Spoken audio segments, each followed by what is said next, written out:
नमस्कार.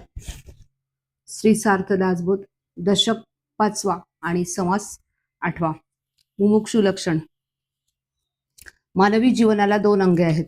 एक अंग पशुपणाचे तर दुसरे अंग देवपणाचे. पशुपणाचे अंग अज्ञानाच्या अंमलाखाली वावरते तर देवपणाचे अंग आत्मज्ञानाच्या अंमलाखाली वावरते.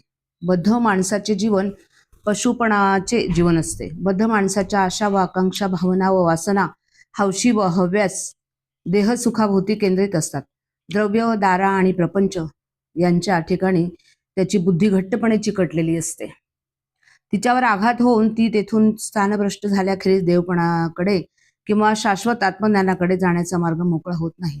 रोग, दारिद्र्य, दैन्य, अपघात, स्वजनांचा आकस्मिक मृत्यू या व अशा आपत्तींनी मनुष्याचे अंतरंग गदागदा हलवले जाते.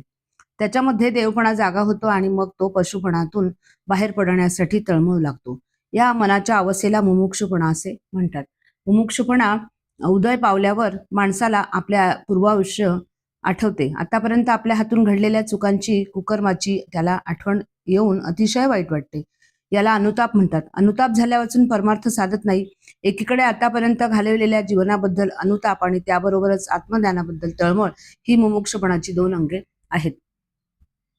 अनुतापाने पूर्वीच्या जीवन पद्धतीत अमूलाग्र बदल होतो. म्हणून साधू संत मुमुक्षुपणाला नवीन जन्म असे म्हणतात.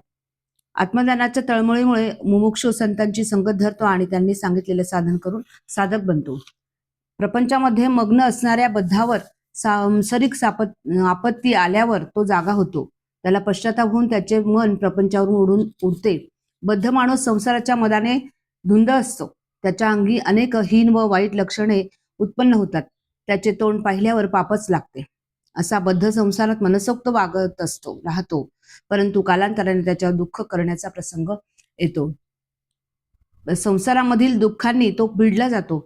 अनेक प्रकारच्या तापांनी तो पोळतो आणि मग कोणातरी सत्पुरुषाचा उपदेश ऐकून त्याच्या मनामध्ये पश्चाताप उत्पन्न होतो. एकूण प्रपंचाचा त्याला कंटाळा येतो. अंतरापासून इंद्रिय भोगांचा त्रास वाटतो. त्याच्या मनात विचार येतात की संसाराचा सोस आता बस झाला. हा तात्पुरता असलेला प्रपंच सगळा नाहीसा होईल. त्यासाठी केलेले सगळे श्रम वाया जातील. म्हणून आता तरी उरलेला काळ सार्थकी लावणे बरे. बद्धाला पश्चाताप झाला म्हणजे त्याच्या मनाची कशी घालमेल होते याचे फार वास्तव वर्णन श्री समर्थांनी पुढील ओव्यात केले आहे. अशा रीतीने त्याच्या बुद्धीला पश्चाताप होतो, मनाला तळमळ लागते. त्याचे मन म्हणू लागते की आपले सगळे आयुष्य फुकट वाया गेले. पूर्वी त्याने जी अनेक दुष्कर्मे केली ती त्याला आठवतात व मनापुढे उभी राहतात. पूर्वी त्याच्या हातून अगणित पापे घडलेली असतात म्हणून त्याला यमयातना आठवतात आणि मनाला त्यांचे भारी भय वाटते. त्याच्या मनात येते की आपण पुण्याचा कधीच विचार केला नाही. पापाचे डोंगर मात्र रचले. हा संसार आधीच तरायला कठीण, तो आपण कसा तरून जाणार. आपण स्वतःचे दोष झाकले तर चांगल्या माणसांना नसलेले दोष चिकटवले. तसेच संत, साधू आणि सज्जन यांची विनाकारण निंदा केली. निंदेसारखे पातक नाही आणि तेच माझ्याकडून पुष्कळ घडले. माझे अवगुण इतके आहेत की त्यामध्ये आकाश बुडून जाईल. संतांना ओळखले नाही, मानले नाही, भगवंताला पूजले नाही, अतिथीला संतोष दिला नाही, अभ्यागताला संतुष्ट केले नाही. माझे पूर्वपाप फळाला आले. त्यामुळे माझ्या हातून चांगले काहीच घडले नाही. माझे मन सर्व काळ आडमार्गानेच गेले. चांगल्या कामासाठी शरीर झिजवले नाही, कधी परोपकार केला नाही, कामवासनेच्या मस्तीने वागणे सांभाळले नाही. भक्तिरूपी माऊलीला बुडवून टाकली, शांतिरूपी विश्रांती मोडून टाकली. भगवंताकडे नेणारी बुद्धी आणि वासना दोन्ही मी मूर्खपणाने विकल, असमर्थ करून टाकली. मी विनाकारण पापाचरण केले. त्यामुळे आता सार्थक कसे घडणार. खरे पाहिले तर माझ्यापाशी विवेक असा मुळी उरलाच नाही. आता कोणता उपाय करावा, परमार्थ कसा साधावा, कोणत्या मार्गाने मला भगवंताची प्राप्ती होईल. भगवंताबद्दल खरी श्रद्धा व खरे प्रेम मला कधीच उत्पन्न झाले नाही. त्यामुळे आतापर्यंत जे केले ते सगळे लौकिकात बरे दिसावे म्हणून केले. कर्माचा सगळा खटाटोप वरपांगी होता, तो दंभाचार होता. पोट भरण्यासाठी कीर्तन केले, देव बाजारात मांडले व त्यावर पैसा मिळवला. देवा, माझी बुद्धी किती खोटी आहे हे माझे मीच जाणतो. आत अभिमान ठेवून बाहेर मात्र निराभिमानपणाच्या थापा मारित राहिलो. मनात पैशाची वासना ठेवून बाहेर मात्र ध्यान लागल्याचे सौंग केले. शास्त्राचे पांडित्य दाखवून लोकांना फसवले. केवळ पोटासाठी संतांची निंदा केली. असे अनेक प्रकारचे दोष माझ्या अंतर्यामी भरलेले आहेत. सत्याचा उच्छेद केला, त्याचा नाश करण्याचा प्रयत्न केला, खोट्याचे प्रतिपादन केले, केवळ पोट भरण्यासाठी अशी अनेक दोषमय कर्मे केली. अशा रीतीने ज्यास खरा पश्चाताप होतो आणि जो उपदेशाने आतबाहेर बदलतो त्यालाच परमार्थ ग्रंथामध्ये मुमुक्ष असे म्हटले आहे. आता मुमुक्षांची काही लक्षणे सांगतात.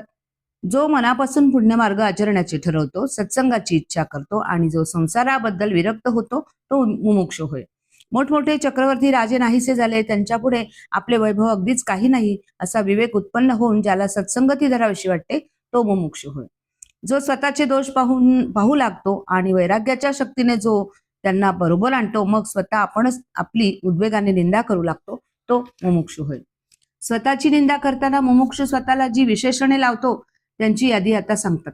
त्यांचा भावार्थ असा की आपण अगदीच हीन, दीन, नालायक, टाकाऊ आणि पापी आहोत असे मुमुक्षूला खरेच वाटते.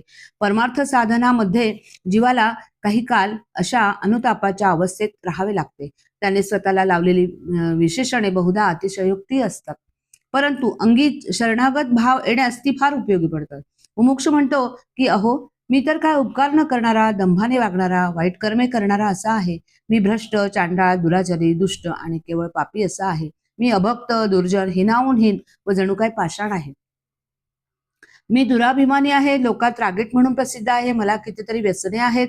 मी आळशी, अंगचोर, कपटी, भित्रा, मूर्ख आणि अविचारी आहे. मी नालायक, बडबड्या, पाखंडी, तोंड टाकून बोलणारा, वाकड्या बुद्धीचा आणि वाकड्या वृत्तीचा आहे. मला कोणतेच ज्ञान नाही. मी सगळ्याहून कमी आहे. अशा रीतीने जो स्वतःची वाईट लक्षणे वर्णन करतो तो मुमुक्ष असतो. मुमुक्ष आणखी म्हणतो की मी तर काय सर्व बाबतीत अनाधिकारी, हीन कुलाचा, भयंकर कर्मे करणारा आणि अनेक परीने नीच असा आहे. मी अत्यंत स्वार्थी आहे. मी अनर्थ निर्माण करणारा आहे. मी परमार्थी नाहीच नाही.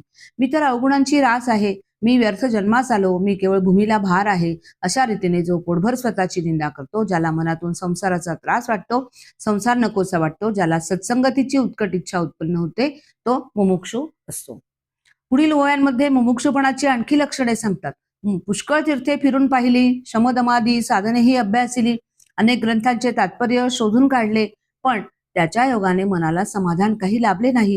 हे सगळे बुद्धीचे अनुमान आहे, कल्पनेचा खेळ आहे असे समजले. हे ध्यानात येऊन जो संतांना शरण जाण्यास तयार होतो तो मुमुक्षु होय. शमदमादी साधने 6 आहेत. ती अशी शम किंवा शांतपणा, दम किंवा इंद्रिय दमन, तितिक्षा किंवा सुखदुःख पचवणे, उपरती किंवा अनासक्ती, श्रद्धा किंवा शास्त्र किंवा सद्गुरू यांच्या वचने विश्वास, सत्यबुद्धी आणि समाधान किंवा वृत्ती एकवित करण्याची कला. देहकुळ, द्रव्य यांचा आणि इतर गोष्टींचा अभिमान बाजूला सारून जो संतांच्या चरणी अनन्यपणे लीन होतो तो मुमुक्षु होय. आपला अहंभाव दूर ठेवून जो आपणा स्वतःला अनेक प्रकारे नावे ठेवतो आणि ज्याला मोक्ष हवा असे वाटू लागते तो मुमुक्षु असतो. ज्याला लौकिकाची मोठेपणाची लाज वाटते, जो परमार्थासाठी झीज सोसतो, संतचरणी ज्याचा विश्वास जडतो, संतांबद्दल ज्याला आपलेपणा वाटू लागतो तो मुमुक्षु होय. ज्याचा प्रापंचिक स्वार्थ सुटतो, ज्याला परमार्थाची उत्कट इच्छा उत्पन्न होते आणि मी संतांचा होऊन राहील असे ज्याला मनापासून वाटते तो मुमुक्षु होय. या लक्षणावरून मुमुक्षुला ओळखावे. मुमुक्षूंची ही संकेतचिन्हे आहे, त्याच्या ह्या खुणा आहेत. आता पुढील समासात साधक लक्षणे सांगतो, श्रोत्यांनी ती लक्ष देऊन ऐकावी. समास 8 समाप्त. जय जय रघुवीर समर्थ.